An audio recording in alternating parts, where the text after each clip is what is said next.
乡亲继续来看台北地检署侦办超市进口2个弊案，这个关键角色就是超市负责人的查囝吴如辉，总算等来台湾接受到调查，尾也是以300万来交保。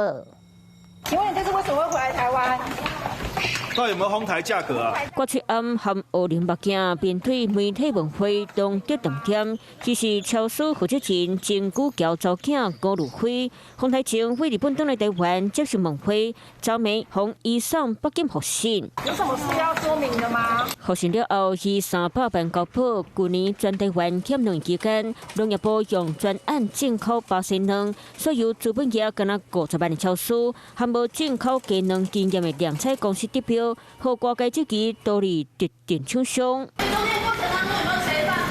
9月24日，北检分14路所属农业部中央特产会超市粮菜进口商董事吴如辉涉嫌牵线签约，搁找某某成立超市，结果一个人分散角色，一条龙进口。时任农业部特务司长张经辉来证人，超市负责人真久交200万交保，粮菜负责人林基良100万。关键的吴如辉是大店伫日本，也未回来。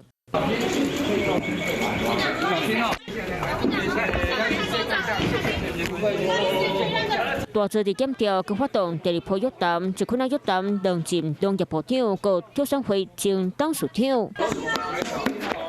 被告话想说吗3个人以被告身份告案，进行了后请回，嘛无加做回应。北检继续侦办超市进口鸡卵案件，刘金水关键被告倒来台湾接受侦讯，就等检方随厘清案情。Hello， 我是林明瑞。想要抢先掌握最及时的新闻资讯吗？赶快订阅、按赞、开启小铃铛，锁定我们华视新闻的 YouTube 频道。